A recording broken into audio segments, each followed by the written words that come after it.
ইলিশ মাছ, কালো সর্ষে 1 চামচ,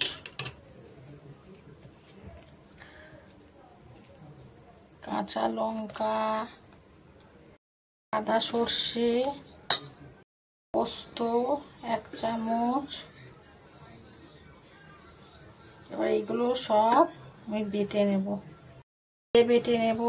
টেস্টটা ভালো হবে, খেতে স্বাদ হবে। মিক্সির থেকেও শিলে বাটলে টেস্টটা ভালো হবে। একটা বাটির মধ্যে ঢেলে সামান্য একটু জল দিয়ে ভিজিয়ে দিলাম। লবণ দিচ্ছি যাতে এটা নরম হয় আর তেতো না হয়।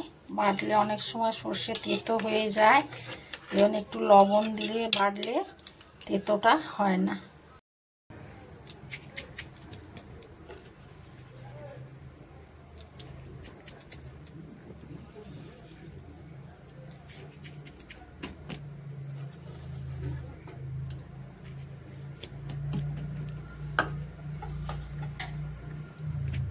সর্ষেটা ভিজিয়ে রেখেছিলাম,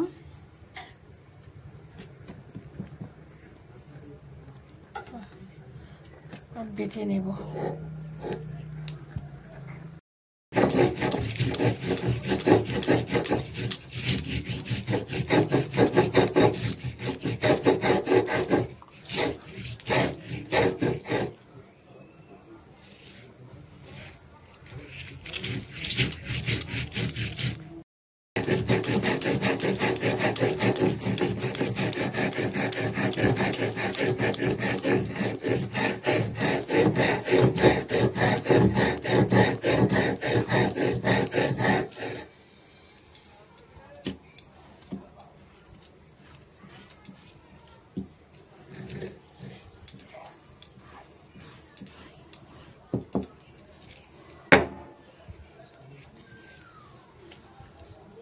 কত মিহি হয়েছে, স্বাদ হবে দ্বিগুণ।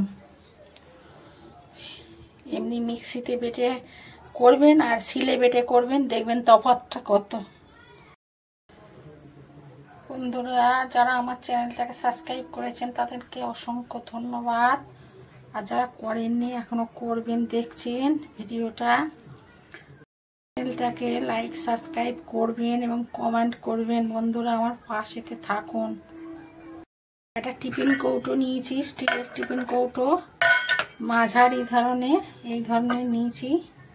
সর্ষে 2 রকম সর্ষে, পোস্ত, কাঁচা লঙ্কা একসঙ্গে বেটে রেখেছি। তার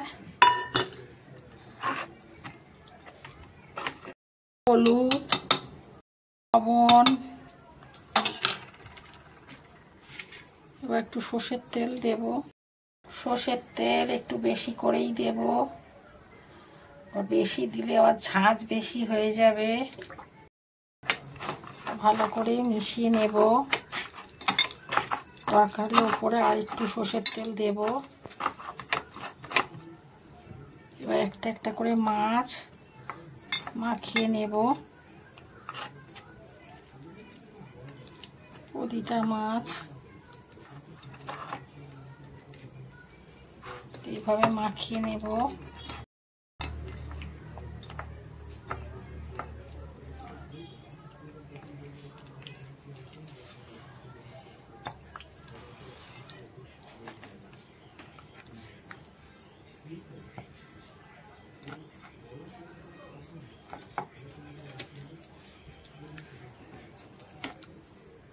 একটু উপর থেকে সর্ষের তেল,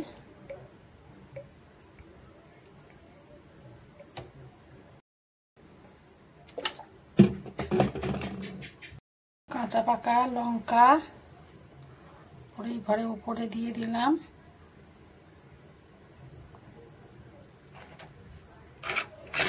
দিয়ে ঢাকা দিয়ে, স্ট্যান্ডটা ওর থেকে বড় কড়ার থেকে, ওই জন্য ধরছে না। অল্প জল দিয়ে এটা বসালাম যেন জলে ভেতর না জল ঢোকে।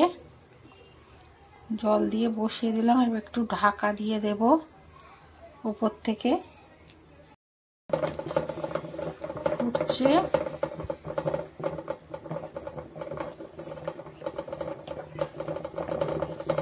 পরিমাণে জলটা অল্প দিতে হবে যাতে ওর মধ্যে না ঢুকে না যায়।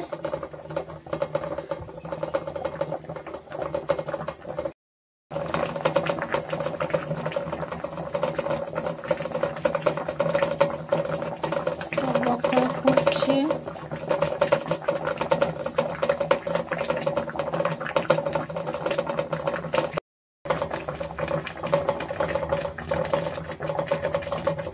পাঁচটা মিনিট একটু ফুটলে তাহলে সবটা সিদ্ধ হয়ে যাবে মাছটা।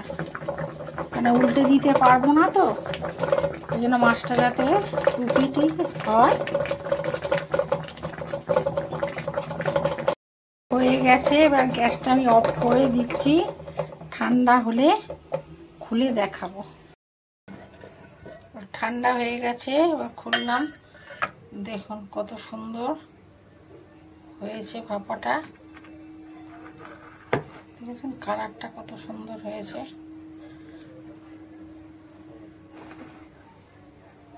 মাছের মাথাটা নুন হলুদ মাখিয়ে রেখেছি, আর এই তেলটা এগুলো কড়াইতে তেল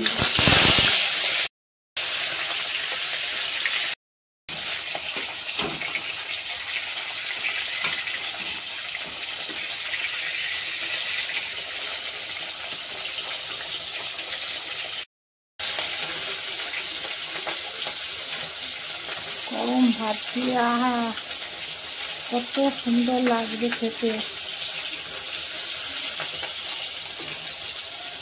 মাছটা ভাজা হয়ে গেছে, গরম ভাত দিয়ে এই ইলিশ মাছের তেল খাবো।